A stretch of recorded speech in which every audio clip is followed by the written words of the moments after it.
गोजोन्थों ना दिनै आंनि थाखाय बे मा होनो MLA हिसाबै बे मोनसे खुब गोदान दा दिनैहाय जोङो समायखिरा लागोन MLA हिसाबै आरो दिनैनिफ्राय आसाम आयेन आफादा जागोन मिजिंथिदों बे 16थि आसाम आयेन आफादा खुब मोजाङै मोजां रायजो राजानि हास्थायनाय बायदियै बायदिसिना बेवहाय जोङो माखासे माने मा होनो हाबाफारि लानायखौ सावरायनानै मोजाङै लानो हागोन आरो बायदिसिना आयेनफोरखौबो सोदांनानै रायजो राजानि मोजांनि थाखाय जोङो माने मोनसे महर होनो हागोन।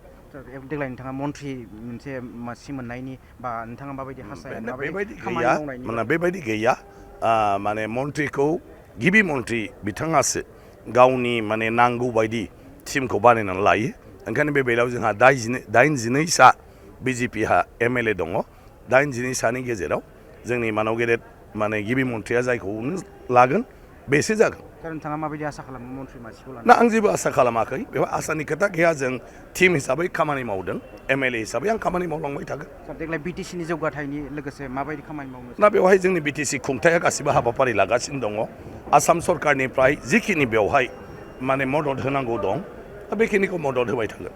देग्लाय आरो माबायदिहाय NDAनि सरकारा माबायदि जागोन बा माबायदि खामानि मावगोन? जोबोद मोजां जागोन माने थांनाय बाराव जोबोद मोजां जायनि थाखाय रायजो राजाफ्रा बे बिसायख'थियाव माने मैखोमै माने मा होनो मदद खालामनानै दिनै देरहासार खालामदों आरो जोंनि गिबि मन्त्रि मानाव गेदेर डक्टर हिमन्त बिश्व शर्मा बिथाङा बुंदों एबार बिनिख्रुइबो साबसिन जों खामानि मावगोन जेराव रायजो राजाफोरनि अंगुबै जेंनाया जोबस्राङो।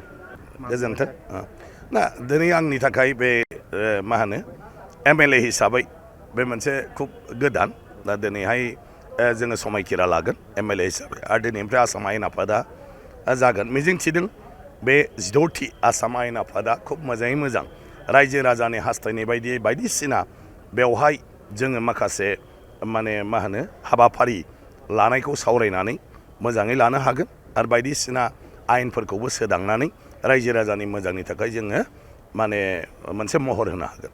देग्लाय नोंथाङा मन्त्रि मोनसे मासि मोननायनि बा नोंथाङा माबायदि हास्थायनाय? बेबायदि गैया माने बेबायदि गैया माने मन्त्रिखौ गिबि मन्त्रि बिथाङासो गावनि माने नांगौ बायदि टिमखौ बानायनानै लायो ओंखायनो बे बेलायाव जोंहा 82सा BJPहा MLA दङ 82 सानि गेजेराव जोंनि मानाव गेदेर माने गिबि मन्थ्रिया जायखौनो लागोन बेसो जागोन। नोंथाङा माबायदि आसा खालामो मन्त्रि मासिखौ लानानै? ना आं जेबो आसा खालामाखै बेवहाय आसानि खोथा गैया जों टिम हिसाबै खामानि मावदों MLA हिसाबै आं खामानि मावलांबाय थागोन। देग्लाय BTCनि जौगाथायनि लोगोसे माबायदि खामानि मावनो? ना बेवहाय जोंनि BTC खुंथाया गासिबो हाबाफारि लागासिनो दङ आसाम सरकारनिफ्राय जिखिनि बेवहाय माने मदद होनांगौ दं बेखिनिखौ मदद होबाय थागोन।